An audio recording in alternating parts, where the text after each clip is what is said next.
Hello everyone, I'm Sam and welcome to Shadowverse Hit or Miss, Rise of Bahamut edition. This is the series where I review all the cards in the most recent set, and give my thoughts on them now that the set has been out for a few weeks.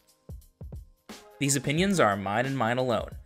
Word of warning, metagames do change, so play with cards yourself and experiment before you make, committed crafting decisions, unless you happen to agree with my opinion. With that out of the way, let's get started. Today we're going to be looking at the Swordcraft cards, starting with Gelt Vice Captain. He is a 2-cost, 2/2 officer. Fanfare, gain +1/+0 and ward if you have a commander in play. Gelt is a perfectly fair card. He is still kind of a miss by himself, but you still see a lot of him in play for reasons that we'll get to later. He's just not enough better than Veteran Lancer. At the point in the game where you really want to have a cheap ward in play, you can't really afford for that ward to be conditional, so you'd rather just play Veteran Lancer instead.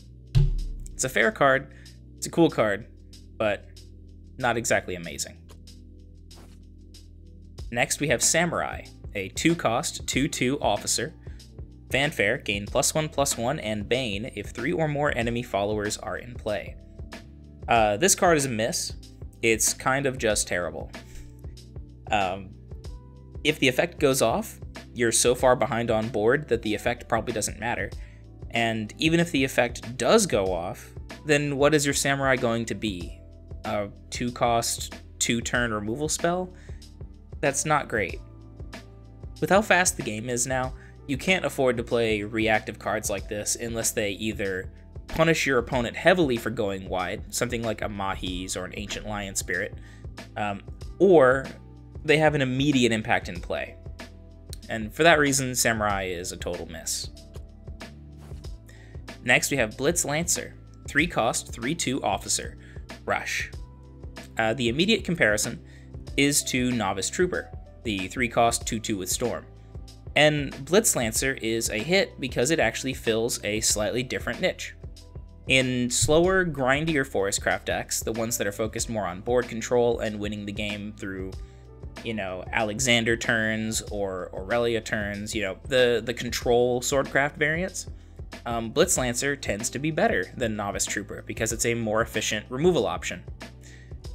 Of course, the face decks and the mid-range decks are going to stick with Novice Trooper because they need the additional pressure you can put on, but this card is perfectly fine, and it actually sees a decent amount of play. Next we have Thief, 3-cost, 2/2 officer, Clash, draw a card. I believe this is the first card we've seen that has the Clash keyword on it. Clash is whenever this follower attacks or defends against a follower, you get to do this effect. So the Thief, if you attack into an enemy follower, will draw you a card. If an enemy follower attacks into you, it will draw you a card. This card is deceptively powerful, and I think it is a hit. I don't see it too much in Constructed, but it actually gets a lot of value. If you evolve your Thief, then you can usually turn it into 2 and sometimes 3 cards, and it represents a must-deal-with threat on turn 3, and some decks just can't deal with that. I think Thief is the best of the Clash cards with one exception, and that exception is Vite in Bloodcraft. Moving on to Art of the Ninja, 3-cost spell. Deal 4 damage to an enemy follower, enhance 8, then summon a Ninja Master. This card is a hit. This is, I would think, the perfect example of what enhanced cards should be. It has a reasonably costed first mode, but it's not exactly amazing, and it has a pretty powerful secondary mode when you spend the additional play points to set up a fairly potent turn. Art of the Ninja is still pretty fringe. It's not exactly the best card in the world, but this is a great example of trading power level for flexibility and having it work. Next we have Castle in the Sky, 3-cost amulet. Countdown 15. Whenever an allied follower comes into play, subtract 1 from this amulet's countdown. Last words, give +1/+1 and Storm to all allied Swordcraft followers. This card is a miss. It's just way too awkward. The effect is strong, don't get me wrong. Being able to play out an entire board of followers and theoretically have them all gain Storm immediately is quite good. But the amount of setup that you need to do for that is so huge. Ideally, you would use this effect as part of an OTK, but then you need to find some combination of Swordcraft followers that can OTK your opponent on, 10 play points across 4 cards, and you need to have empty spots on your board before you do it. It's just too much work. If Swordcraft had a way to reliably, eat their own amulets, something like a Goethia Mage, for example, then this card might actually be good enough. But as for now, it is definitely not. I think this card could have gotten away with having the commander tag, and that might have helped it a lot. Moving on, we have Amelia Silver Paladin, a 4-cost, 3/4 follower. Fanfare, put a Gelt Vice Captain into your hand. Then change its cost to 0 if at least 3 enemy followers are in play. Now, this is why Gelt sees play. Amelia Silver Paladin is a hit, and she is my second favorite Forestcraft card this expansion. She's very high value, and she works if the condition is met or not. If you spend 6 points on Amelia and Gelt, then you're getting a 6/6 worth of stats across 2 bodies where 3/2 of it has ward, and that's quite good. If the condition is met, then she can be a huge tempo swing and just let you do an immense power turn. And most importantly, you don't need to evolve her for her to be good. If you look at Swordcraft as a class, they have a plethora of excellent cards to evolve. Floral Fencer and Albert probably being the 2 prime candidates. So anytime a slow or grindy Forestcraft deck can get additional value without needing to use an evolution counter is very, very important, especially on the play. So Amelia, you are exceptional, and if you like Swordcraft, I highly recommend crafting some of this card and playing with it. Moving on to Gino, Levin Vanguard. 4-cost, 4/3 follower. Rush. Enhance 6. Gain last words, summon 2 knights. Gino is quite good. Like I mentioned with Fairy Knight in the Forestcraft review, on the play, 4-cost followers with Rush are really good, and Gino is much better than Fairy Knight in terms of just pure stats. If you enhance him, which you will a lot of the time, then he's a 6-cost 4/3 that leaves behind 2 1/1s and probably removes something, and that's pretty darn good. He is a hit, and I expect to see him in a lot more decks as Swordcraft becomes more and more refined. Next, we have the big man himself, Albert, Levin Saber. 5-cost, 3/5, Storm. Enhance 9, cannot be damaged until the end of the turn this card is played, can attack twice per turn. So, Albert is a hit. On its face, it is blatantly powerful, and you should be crafting a full playset of this if you like Swordcraft. He is, dare I say, the best card in the entire class across all expansions, and he represents an excellent control tool, aggro tool, mid-range tool. He does everything. I do think people misplay with this card quite a bit. Too often they will try to save him for turn 9 and go for lethal with it, when in reality playing it as a 5-cost 3/5 with Storm is exceptionally good. And he also has the commander tag, so he's another commander for all of your commander officer synergy. Albert is far and away the strongest Swordcraft card in this set, and you should be making it. Make this card.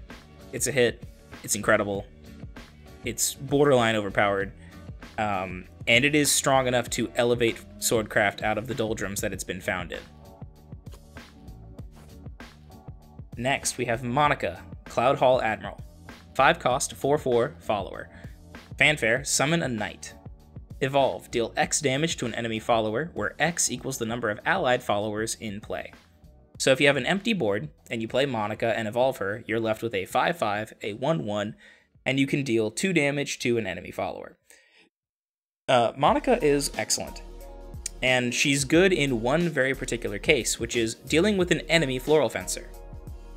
If you are on the play, and your opponent plays turn 4, Floral Fencer, evolve, Then you can play turn 5, Monica, evolve Monica, kill your opponent's foil fencer with Monica if necessary, and then shoot the 2/2, leaving you with a 5/1, a 1/1, and your opponent is left with a 1/1 as well. Monica is probably the best of the, what I like to call the reactive 5-drop. Monica and Pegasus Elf probably being the two most powerful in that category, and she's very, very good. I've seen her a fair bit in Constructed. She's not nearly as busted as she is in Take 2, but this card overperforms, and I'm going to go ahead and say that it's a hit. Next, we have Cyclone Blade, a 5-cost spell. Choose an allied follower and deal X damage to all other followers. X equals the attack of the chosen follower. So this does hit friendlies, unfortunately, and it is the closest thing that Swordcraft has to a real board clear like Themis' Decree. It's a hit, mostly because Swordcraft hasn't ever had access to this effect before. Well, it has in the form of Alexander, but Alexander's not quite the same. Cyclone Blade being much cheaper is very relevant. And even though it's not amazing, and you only ever see 1 or 2 copies at most in a deck, it is, you know, a role-playing card in those very slow control Swordcraft decks. Moving on to Sword Whip Maid, 6-cost, 5/6 follower. Fanfare, deal 1 damage to all enemy followers if an allied commander is in play. This is just too much work, unfortunately. I thought this card was going to be okay, and it just isn't. The stats are too low, and needing a commander in play is just a lot of, you know, kind of messing around just to deal 1 damage to all enemy followers when you could have plenty of other things that do a similar effect for a similar cost. And yeah, don't play this card. And finally, we have Fangblade Slayer, 8-cost, 3/8 follower. Bane Rush. Whenever this follower attacks an enemy follower, deal X damage to the enemy leader. X equals this follower's attack. This card is a hit, and it is quite good. It serves a very important role in mid-range and control Swordcraft, in that it lets you apply pressure to your opponent's life total and control the board simultaneously. The fact that it has 8 health means that it's very likely going to kill at least 2 followers, and if left unchecked, it does represent a decent amount of damage by itself. I thought this card was going to be an all-star. Like, I thought it was going to be maybe better than Albert, believe it or not. But it turns out I was wrong, and it's only okay. But hey, there's worse things to be than, you know, only okay in a format as fast and efficient as this one. That is it for the Swordcraft cards. If you enjoyed the video, please leave a like. If you enjoyed all the videos, then please consider subscribing. If you disagree with my evaluations or you have your own thoughts, please leave a comment. In the next video, we'll be moving on to talk about the Runecraft cards. And as always, I'm Sam, and I'll see you then.